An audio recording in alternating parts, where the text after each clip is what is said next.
Graça e paz, irmãos, boa noite. Queria dizer que é uma alegria, é uma honra estar aqui, agradecendo primeiramente a Deus, pois Ele é bom, Sua misericórdia dura para sempre, Seu amor é imutável, Deus é fiel e Ele tem sustentado cada um de nós até aqui. Também gostaria de agradecer ao meu amigo Guilherme, com o qual foi o intermediador dessa ocasião, convidando aqui. Sou grato a Deus pela confiança que Ele me concedeu ao me indicar ao pastor.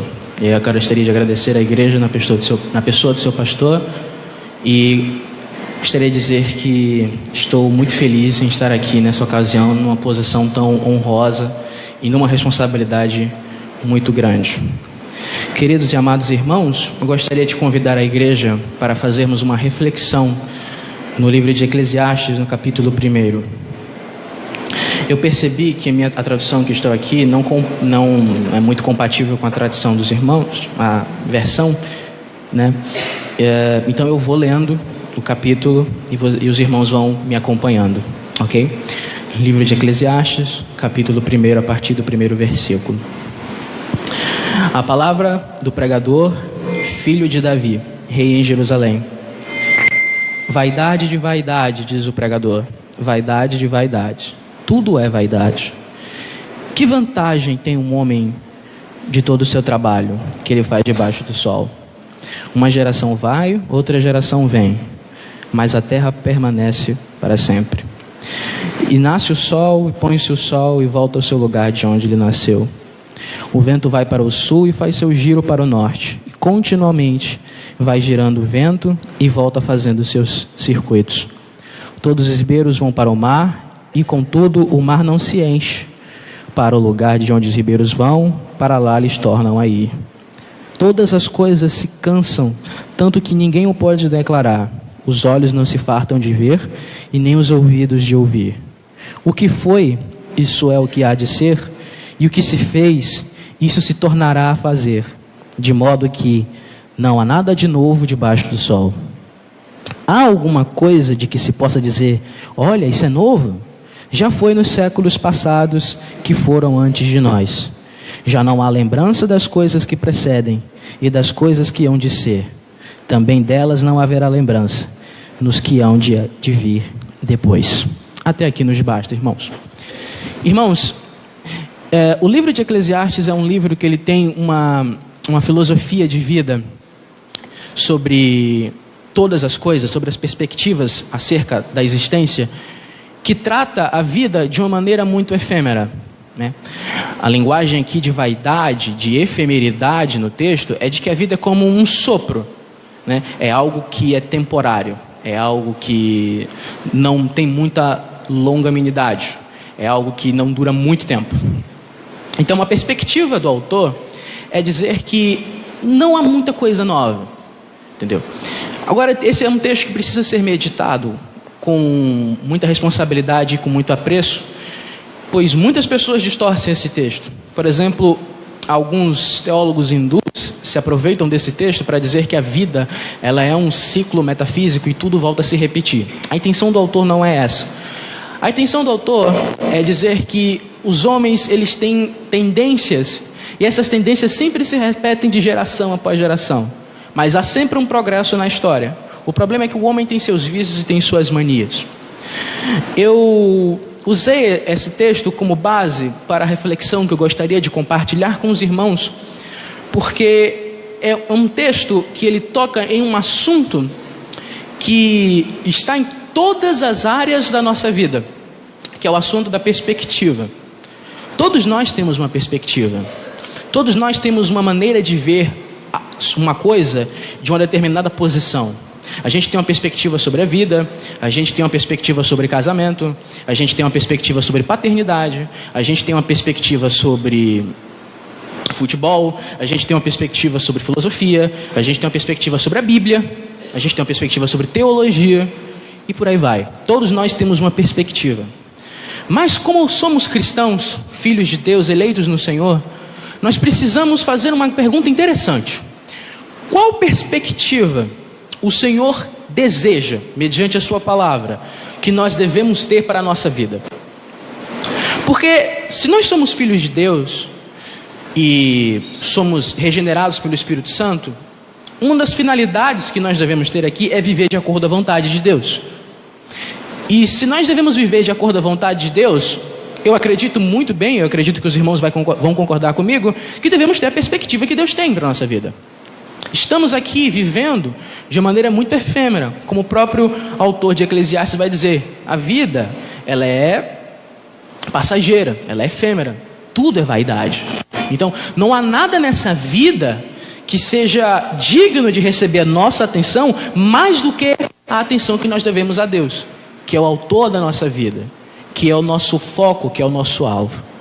Então eu gostaria de trazer uma reflexão com vocês, baseado nesse texto, nesse conceito de perspectiva, de que a vida é passageira, trazer uma reflexão sobre enxergando a vida numa perspectiva que agrada a Deus, numa perspectiva do Senhor. Mas antes da gente tentar refletir sobre a perspectiva que nós devemos ter como cristãos, como filhos de Deus, a gente também deve refletir sobre como a gente erra, como muitas pessoas erram a ter uma visão de perspectiva de vida. Então a primeira coisa que a gente tem que pensar sobre perspectiva é que o foco não é você, o foco não sou eu. Muitas pessoas, inclusive muitos cristãos, têm errado nas suas perspectivas, em que o eu, a si mesmo, tem sido o foco das perspectivas. Eu quero viver para mim, eu vou fazer isso para mim, eu irei trabalhar para mim, eu vou investir isso porque isso me agrada, eu vou concentrar esforços nisso porque eu quero. Tudo bem, um ímpio tem uma perspectiva dessa. Ele é ímpio, ele não é filho de Deus. Nós somos filhos de Deus. Nós somos chamados, fomos escolhidos para viver de uma maneira que agrada a Deus. E se você está na igreja, se você está numa caminhada cristã, e o foco da tua vida, o foco da tua perspectiva ainda é você está vivendo de uma maneira errada. Se teus planos, se a prioridade dos teus planos, se a prioridade da tua agenda dessa semana, se a prioridade da tua agenda desse mês, se a prioridade dos teus planos para os próximos 5 anos envolva mais você, esteja mais você do que Deus no centro, você está vivendo de uma maneira errada. Você está vivendo um falso cristianismo. Então, um dos grandes problemas que nós devemos enfrentar para não cometermos o erro de praticar é o problema do egocentrismo. Mesmo sem perceber, mesmo que teoricamente a gente entenda que o foco da nossa vida é Deus, que a gente cante que o foco da nossa vida é Deus, que a gente pregue que o foco da nossa vida é Deus, mas na prática, se a gente não prestar atenção, se a gente não nos acautelarmos, a gente coloca o nosso eu na frente. Usando a metáfora de um carro, a gente tem que deixar Cristo dirigir a nossa vida e não nós. Cristo não deve ser colocado no banco do passageiro da nossa vida. Se Ele está no banco do passageiro, Ele está no lugar errado. E o pior de tudo, você está no lugar errado. Você não tem que dirigir a sua vida. Até porque a vida é um caminho cuja estrada você não conhece. Ou alguém aqui conhece o futuro, ou alguém aqui sabe o que vai acontecer nas próximas 2 horas.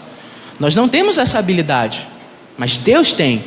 Então, até seria uma maneira mais prudente de observarmos as coisas. Se você não conhece uma estrada, se você não sabe para onde ela vai terminar, seria muito mais prudente você se dispor de algum mecanismo, e caso você não tenha um mecanismo, ter na sua companhia alguém para te orientar.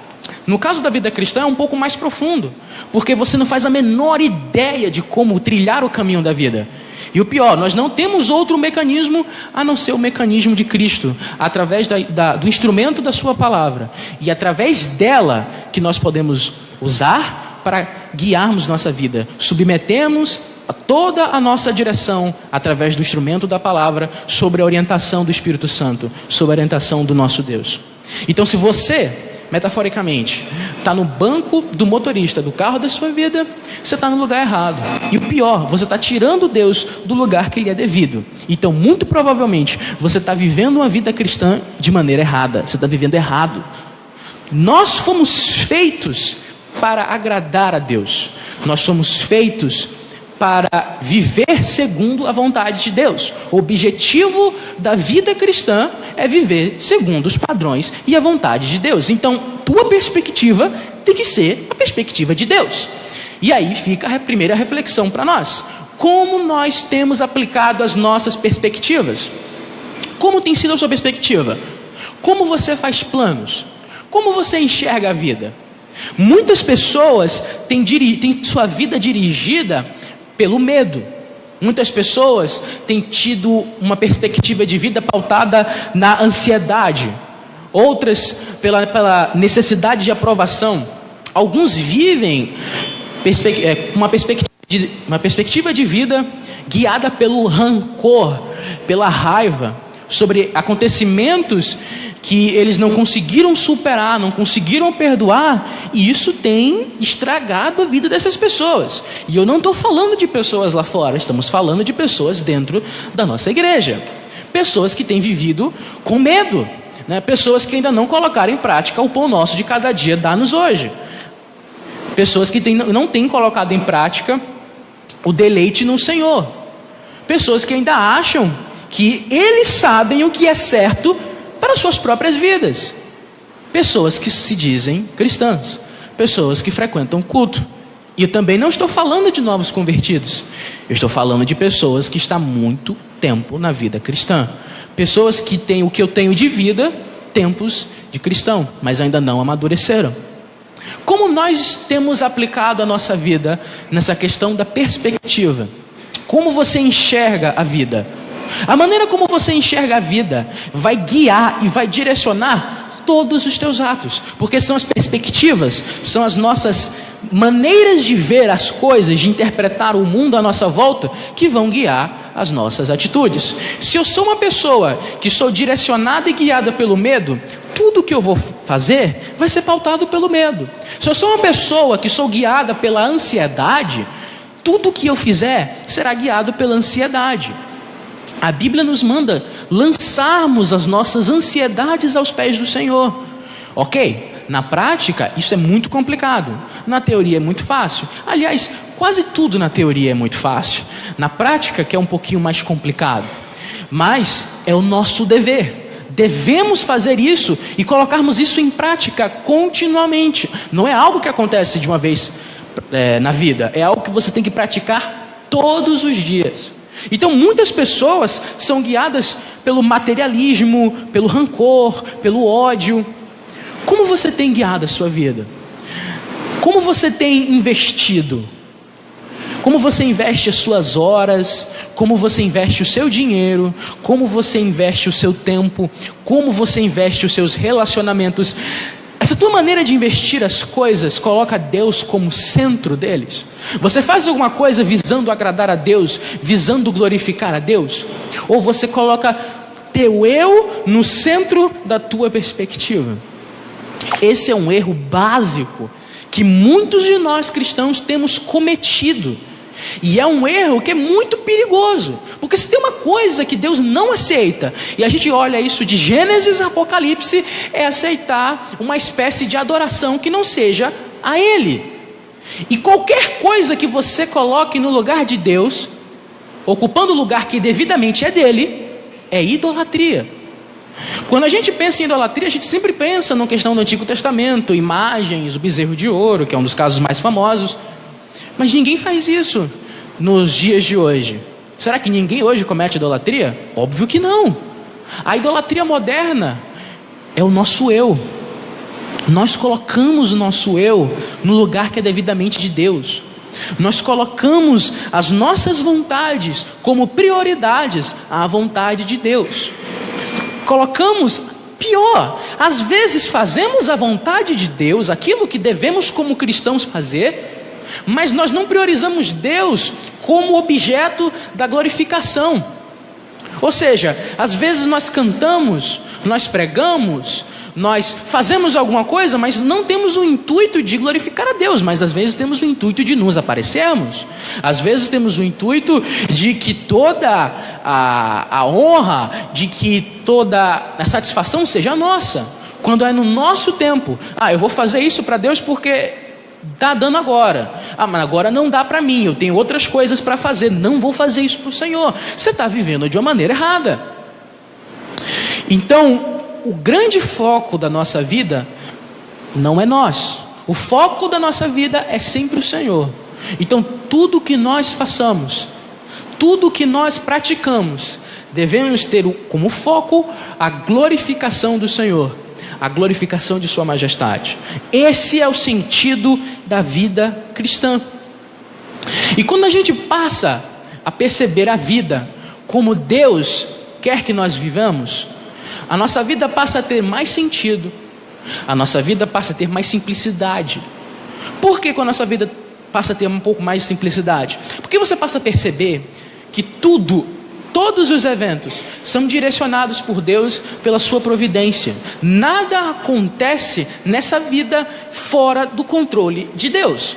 Então, uma vez que nada nessa vida acontece fora do controle de Deus, então uma perda que você tem hoje, um prejuízo que você tem hoje, um fato do qual você não gostaria que acontecesse, que ocorre hoje, já estava nos planos de Deus. E como Deus é bom, e Ele é imutável, e Ele nos ama, e Ele é fiel, Ele não vai nos deixar desampararmos, não vai nos abandonar nessas situações. E melhor ainda, Deus tem uma capacidade maravilhosa de transformar fatos ruins em lições de aprendizado que vão contribuir com a nossa maturidade cristã. Se tem uma coisa que a gente vê nas Escrituras, é Deus usando sofrimento, é Deus usando coisas ruins, eventos não desejados, para forjar a nossa maturidade cristã. Eu duvido que se nós tivéssemos uma vida, entre aspas, boa, entre aspas, sem dificuldade nenhuma, eu duvido que nós conseguiríamos amadurecer, de tal forma comparado a uma vida que nós levamos cheia de aflições. Deus, como nosso Pai, nosso Criador, nos conhece muito melhor do que nós mesmos pensamos que nos conhecemos. Ele sabe disso. Então Deus sempre vai nos colocar em circunstâncias, cujas circunstâncias vão nos proporcionar um crescimento de maturidade. Então, quando você começa a sacar isso, quando você começa a perceber e ter essa perspectiva sobre a vida, nada lhe abate. Você começa a entender que qualquer coisa que aconteça, Deus está no controle e Ele está com você. Não há mais motivo para você viver com medo, viver sendo guiado. Uma coisa, não estou dizendo que cristãos não têm medo. Cristãos são humanos e têm sentimentos. O que eu estou dizendo é que o medo não vai guiar você. O rancor não vai guiar você. Tem gente que não consegue olhar para a cara de um outro irmão por causa do ódio, do rancor. Obviamente ele não vai externar isso, porque aqui a gente tem sempre que manter uma aparência, a gente tem que manter uma postura, mas só Deus sabe o que há por dentro. Tem gente que não consegue olhar para a cara do irmão, e quando olha, dá aquele cumprimento assim, totalmente fingido. Tem gente que ainda não entendeu o perdão de Deus. Tem gente que ainda não entendeu o conceito mais básico do cristianismo, que é o conceito de graça. Entendeu? Às vezes, a gente olha para o irmão caiu, ele cometeu um pecado que a gente não tem costume de cometer, e por causa desse pecado que ele cometeu, a gente acha que ele é uma pessoa muito inferior, que ele é o pior dos pecadores. A gente não consegue entender, às vezes, o conceito de graça. Mas quando nós passamos a enxergar a vida a partir da perspectiva de Deus, nós vamos entender que aquele pecador é tão pecador quanto eu, e a mesma graça que me alcançou, alcançou a ele. E talvez a minha condição de pecador seja até pior do que a dele. Por quê? Porque a maioria das vezes nós pecamos, aqueles pecados que são socialmente inaceitáveis, nos produz um sentimento de arrependimento, de confissão muito grande, produz uma contrição entre nós. Agora aqueles, entre aspas, pecados normais, todo mundo comete, às vezes a gente começa, não, tá normal, tal, Deus me entende, tudo mais. Só que na perspectiva de Deus, ainda é pecado. Na perspectiva de Deus, você ainda merece condenação. Mas como você tem Cristo, o mesmo Cristo que está sobre você, está sobre aquele pecador, que nós às vezes julgamos. Então, até o conceito mais básico da vida cristã, que é o conceito de graça, a gente precisa aprender a enxergar como Deus enxerga, de maneira análoga através das Escrituras. As Escrituras usam no mínimo 3 tipos de metáfora para ajudarmos a entender a vida da maneira como Deus quer que entendamos. Então, uma das primeiras metáforas que Deus nos traz através das Escrituras é enxergar que a vida cristã, ela é um teste. Jesus usa essa metáfora, Deus usa essa metáfora em vários lugares das Escrituras. A vida, para um cristão, ela é um teste. A partir do momento que você consegue perceber a vida como um teste, nenhum evento passa a ser aleatório para você. Nenhum evento passa a ser fortuito, sem sentido. Todos os eventos passam a ter sentido na vida. Todos. Às vezes você está passando e você vê uma pessoa ali de bobeira, essa pessoa puxa um papo com você. Ali é uma boa oportunidade no qual Deus te colocou naquela circunstância de comunicar o evangelho para ela. Mas a gente prefere falar de outros assuntos. A gente prefere falar sobre futebol, a gente prefere falar sobre coisas da vida, até fofocar, a gente fofoca. Mas ali é uma boa oportunidade em que Deus nos colocou de você comunicar o evangelho para aquele teu amigo, para aquele teu conhecido que não é cristão. Então, toda a nossa vida, ela é um espetáculo aberto diante de 2 telespectadores. O primeiro é Deus. Deus está sempre nos observando, Deus está sempre nos acompanhando. Deus não descansa, Deus não dá pausas, Ele nos observa sempre. Vamos tentar achar uma analogia mais próxima. Imagine que você tivesse sua vida sendo vigiado numa espécie de Big Brother pelo seu pastor ou pelo seu pai. Tenta imaginar como você andaria na frente dele. Ok, todas as vezes como você anda na frente do seu pastor, na frente do seu pai, na frente da sua mãe, tenta imaginar como você se comporta. Eu acredito que você sempre vai se comportar de uma maneira decente, que você vai fazer o possível para não desagradar a eles, que você vai fazer o possível para se postar bem, para não envergonhá-los e para agradá-los. Se a gente consegue fazer isso com pessoas que são visíveis, então imagina que temos um ser que é soberano, que nos criou e que é dono de tudo. E Ele não nos observa 8 horas por dia, nem 10 horas por dia, mas 24 horas por dia. E o melhor de tudo é que a nossa vida é um livro aberto diante dele, porque Ele não só conhece as nossas ações de maneira externa, Ele sonda os nossos pensamentos e intenções do coração. Não estou falando isso na tentativa de assustar os irmãos, até porque isso é verdade. Se você não sabia, fique sabendo. Deus sabe tudo que você faz 24 horas por dia. Deus sabe os teus pensamentos, Deus sabe as tuas intenções. Aliás, é por isso que ninguém consegue enganar a Deus, porque até as tuas intenções Ele já conhece. Ele sabe o que você faria muito menos antes de você nascer. Então, não tem como enganar a Deus. Então, se nosso pastor, se nossa autoridade, que quer seja pai, quer seja mãe, se a gente se comporta de uma maneira decente, ou tenta se comportar de maneira decente na frente deles, não ter essa mesma atitude com uma pessoa que é infinitamente superior a essas pessoas, é uma atitude de hipocrisia. Será que a gente tem sido hipócrita com o nosso comportamento? Com essa perspectiva egocêntrica? Será que nós temos usado uma espécie de máscara social em que na frente das pessoas às quais queremos agradar e mostrar algo positivo, a gente anda bem comportado e tal, mas diante de Deus, que nos conhece por dentro e por fora, a gente não tem agido de maneira como deveríamos agir, de maneira competente? E um outro espetáculo, um outro telespectador que nos observa é o mundo. Tem uma frase de um autor que é muito conhecido e que ele vai dizer que de 100 pessoas, uma lerá a Bíblia e as 99 lerão o cristão. Tem outra frase também que fala que pregue, se necessário, use palavras. Então, o nosso comportamento como cristãos vai ser medido e manifestado pela nossa perspectiva de cristão. Então, o centro da nossa reflexão é: eu tenho uma perspectiva de um cristão ou eu ainda continuo tendo uma perspectiva de um ímpio? Porque o ímpio ele sempre vai pensar em si mesmo, se ele vai ter lucro, se ele vai ter benefício, se isso vai agradar a ele. Até em ações benéficas, até em ações de generosidade, de altruísmo que ele faz, no fundo, sempre vai ter um benefício para ele. Mas a vida cristã é totalmente o oposto disso. É Deus primeiro, se possível, e se der, a gente depois. É por isso que Deus quer de nós toda a honra, toda a glória, porque a perspectiva de Cristo é essa.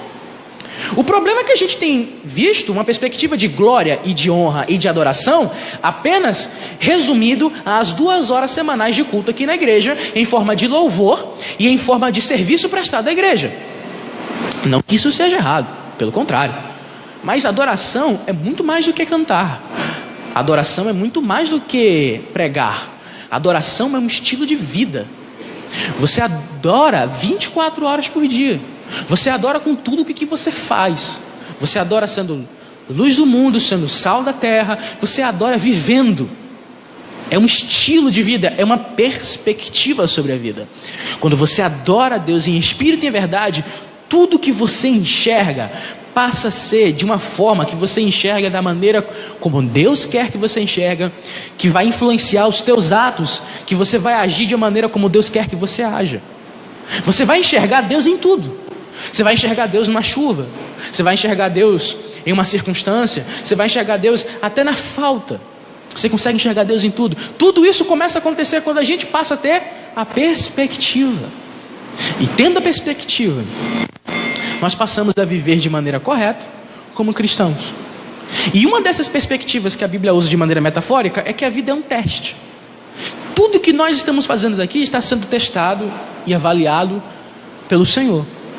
Uma outra metáfora que a Bíblia usa é como um cargo de confiança. Então, imagine que você foi designado para ser responsabilizado como gerente de uma loja ou como governante de uma casa. Você tem aquela responsabilidade ali e você tem que contas a prestar, você tem serviços a fazer e você tem que fazer direito, até porque tem uma pessoa que lhe incumbiu essa responsabilidade. Não é você que se auto-investe essa responsabilidade, é alguém que incumbiu essa responsabilidade em você, quer seja no trabalho, quer seja em casa. Como por exemplo a responsabilidade de se ter uma família, é um cargo de confiança.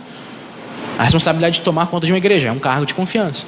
Ou seja, você tem alguém para cuidar, algo para cuidar, e você tem alguém a prestar contas. A nossa vida, ela é um cargo de confiança. Nós temos contas a prestar a Deus. Nós não podemos nos esquecer disso.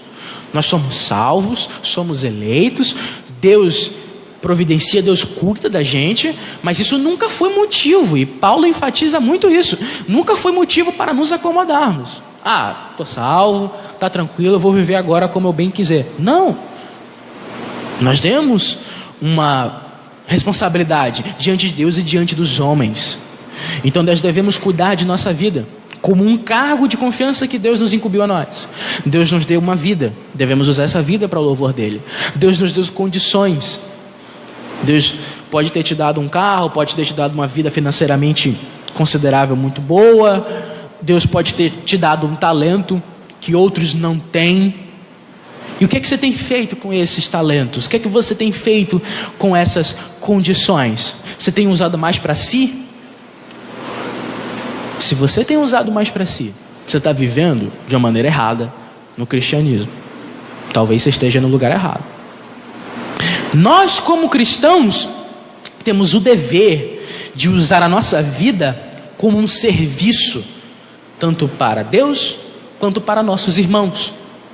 Então, se a tua perspectiva de vida é uma perspectiva egocêntrica, se você faz as coisas só apenas para si, você está no lugar errado, você está vivendo de maneira errada. Não encaixa uma perspectiva egocêntrica no cristianismo de uma perspectiva ideal e que nós devemos alcançar, que é a vida cristã que Deus deseja. Mas isso nunca foi parcial nas Escrituras. Ou seja, não, eu entrego minha vida ao Senhor, eu venho à igreja, quando o meu pastor pede, eu faço alguma coisa para ajudar. Quando alguém precisa e eu vejo que precisa e dá para eu fazer, e eu tiver a fim de fazer, eu faço, tá tranquilo. Nunca foi parcial, é sempre integral. E quando é integral, às vezes, você será chamado em momentos cuja a tua vontade é de recusar. Às vezes você terá circunstâncias nas quais você tem que fazer algo que agrada ao Senhor que não te agrada. Como nós temos reagido a essas circunstâncias? Será que a gente tem vivido de uma maneira em que as nossas prioridades têm sido mais centralizadas do que a vontade de Deus? Aliás, a gente tem se preocupado em fazer a vontade de Deus? Mas para ser uma reflexão, ela tem que atingir a nossa vida prática. Porque, teoricamente, todo mundo vai dizer, não, sim, eu tenho a vontade de Deus e tudo mais. Mas um dos grandes problemas do nosso cristianismo moderno é que, teoricamente, todo mundo é cristão. Teoricamente, todo mundo sabe adorar a Deus. Teoricamente, todo mundo entendeu a graça. Teoricamente, todo mundo sabe o que é vida cristã. Mas quando a gente passa para observar na prática, não é bem assim que a gente tem vivido. A nossa prática fala mais sobre nós do que a teoria. Porque a teoria é muito fácil de aprender. A gente vai num seminário, a gente estuda, a gente lê as escrituras, a gente ouve os cultos de ensino de palavra. Então, teoricamente, todo mundo sabe. O grande problema é pôr isso em prática. Porque pôr em prática significa tirar o nosso eu do centro da nossa vida, afastar ele e colocar Deus e subjugar o nosso eu a ele. Essa é a parte difícil. Mas essa é a parte que nós devemos buscar. Ninguém disse que seria fácil. Essa é a parte que nós devemos buscar. De usar os nossos dons, de usar os nossos talentos, de usar as nossas disposições para Ele. Então, buscando a perspectiva de que tua vida é um cargo de confiança, no qual você tem que administrar ela, como nós temos administrado a nossa vida? Como nós temos administrado o nosso tempo? O dia tem 24 horas. A gente gasta mais ou menos de 8 a 10 horas para trabalhar. A gente gasta mais ou menos umas 6 a 5 horas para dormir. Ou 8, depende. Mas, e as outras horas que nós temos? Como nós podemos usar para glorificar a Deus? Ou melhor, às vezes até no nosso trabalho, em momentos que nós estamos ocupados com outras atividades, Deus nos coloca em circunstâncias em que nós podemos usar aquele momento que a gente está trabalhando para fazer ou fazendo outras atividades para glorificar a Deus. Eu acredito que muitos irmãos aqui tenham patrões, tenham colegas de trabalho que não são cristãos. Primeira pergunta, eles sabem que nós somos cristãos? Eles sabem que você é cristão? Deveria saber. Cristão nunca foi feito para ser um 007, um espião. Cristão foi feito para manifestar a luz. E é por isso que Jesus fala que você não coloca uma luz debaixo de uma mesa. A luz tem que ficar em cima, para iluminar. Então, se você está em um lugar, se você está em um trabalho, se você está num colégio, e ninguém ali sabe que você é cristão, tem alguma coisa de errado. Então, passado esse desafio, que as pessoas já conhecem que você é cristão, você já falou de Cristo para elas? Você já administrou o teu tempo de tal forma que na primeira oportunidade que teve, você comunicou, falou de Cristo para elas? No teu trabalho, na tua casa? Eu nunca vou me esquecer de um dia em que eu tomei um susto numa igreja. Eu conheci uma garota na minha 7ª série. E eu estudei com ela o ano inteiro. E ela é uma menina que vivia normalmente, tinha suas atividades, era bem aplicada nos estudos, mas tinha alguns maus hábitos. No final do ano, a minha igreja foi convidada, a minha mocidade foi convidada para visitar a congregação dela. E quando eu chego lá, eu encontro ela cantando, louvando. Eu quase caio da cadeira, porque quando eu olhei para ela, caraca, você é cristã? O ano inteiro eu não sabia que ela era cristã. E como na minha época eu era mais jovem, eu era muito cara de pau. Eu cheguei e cumprimentei ela, Pai do Senhor, você é cristã? Poxa, eu não sabia que você era cristã. E eu estudei com ela o ano inteiro. Ela ficou sem graça? Ficou. Mas eu não me arrependo de ter perguntado isso para ela. São casos de pessoas que convivem em certas circunstâncias durante muito tempo e a luz de Cristo não manifesta nelas. Tem alguma coisa de errado.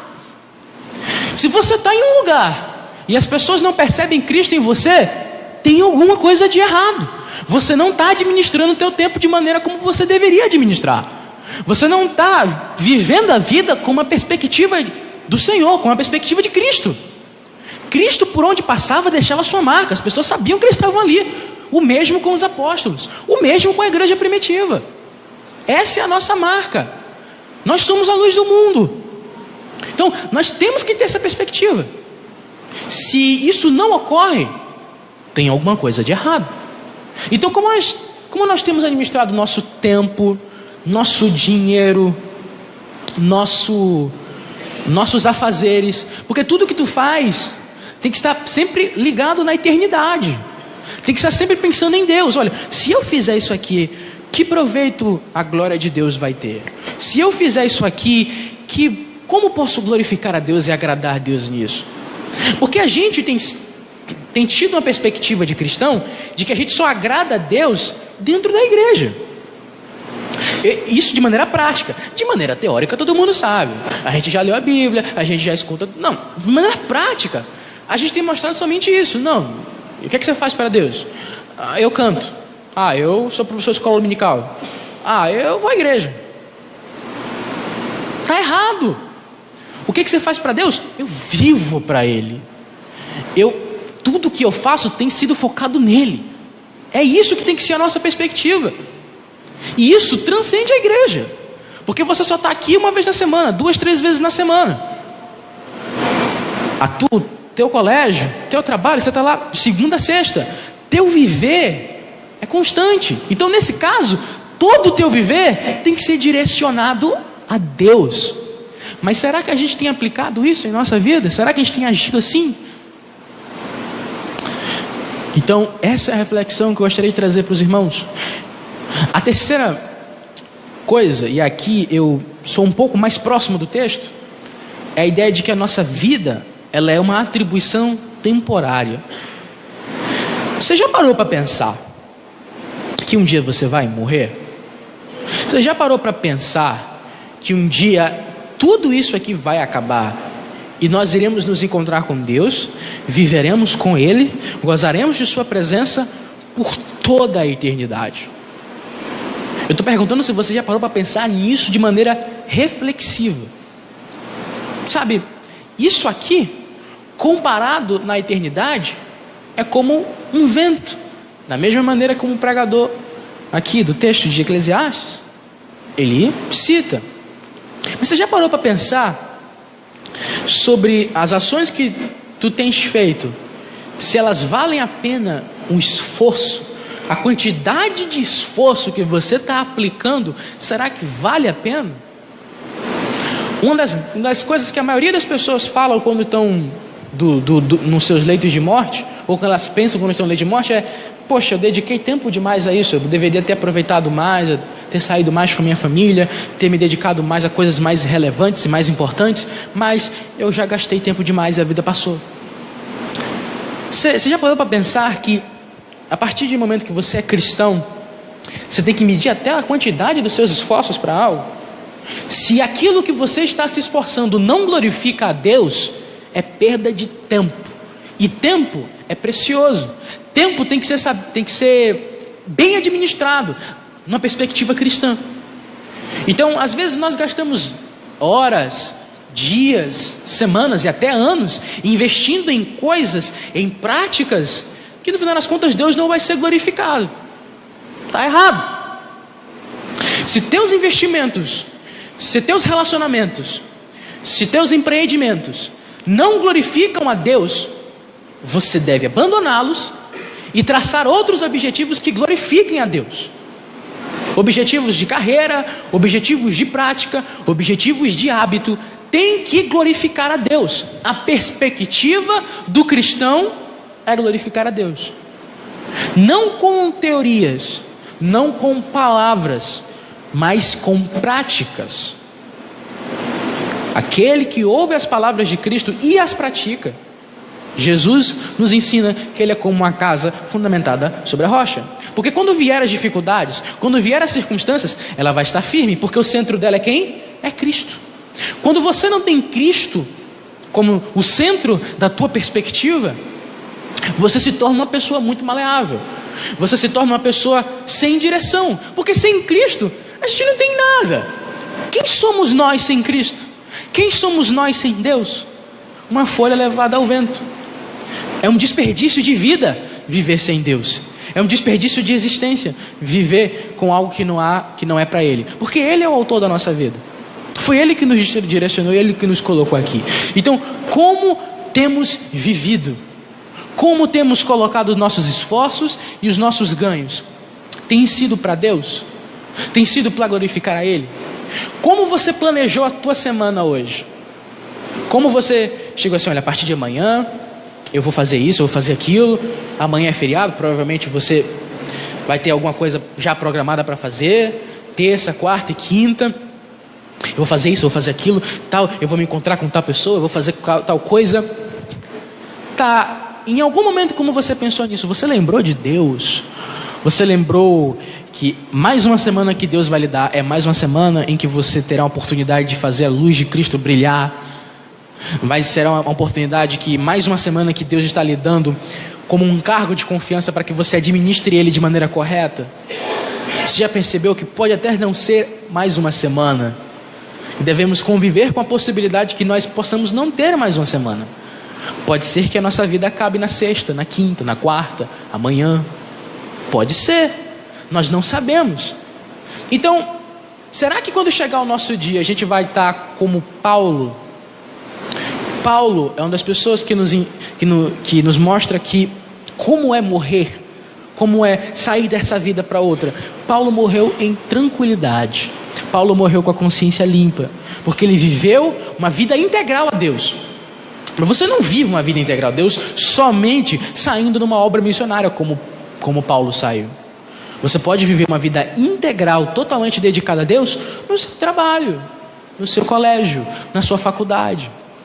Será que se a gente vier encontrar a Cristo hoje, no final desse dia, será que a gente está em paz consigo mesmos? Será que se Cristo puxasse você agora para prestação de contas, olha, vou prestar contas aqui, você vai prestar contas a mim aqui de todos os seus atos e suas rotinas, será que seríamos aprovados? Então a reflexão que o Senhor nos convida nessa noite a trazermos para dentro da nossa maneira prática de viver é: como eu enxergo a vida? Como eu enxergo o casamento? Será que meu casamento tem sido algo útil para glorificar a Deus?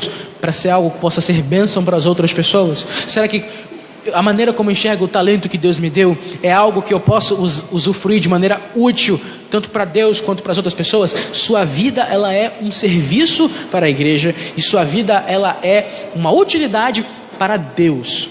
Se você coloca você mesmo, suas prioridades, acima das de Deus, você está vivendo uma vida cristã errada. A maneira correta de se viver a vida cristã é colocando Deus na frente dos nossos problemas, das nossas dificuldades, nas nossas circunstâncias. Deus deve ser o centro da nossa vida. Se começarmos corretamente, terminaremos corretamente e viveremos uma vida que agrade a Deus, que glorifique a Deus, e que nós continuemos a ser exemplos de como devemos viver aqui na terra para as outras pessoas, para que elas vejam em nós a luz de Cristo manifestando sobre as trevas do mundo. Que Deus nos abençoe, que nós passemos a viver, a entender que a vida, ela é um serviço de utilidade a Deus, e que nós, principalmente, acima de tudo, possamos colocar isso em prática. Porque o grande erro do nosso cristianismo é viver um cristianismo de teoria e uma vida secular na prática. Nós não somos chamados para viver uma vida secular. Nós somos chamados para ser diferentes, para fazer a diferença, porque Cristo vive em nós. Nós somos o povo eleito do Senhor, e nós devemos manifestar ao mundo a glória de Deus que é em nós. Que Deus em Cristo vos abençoe, que tenha uma ótima semana. Muito obrigado.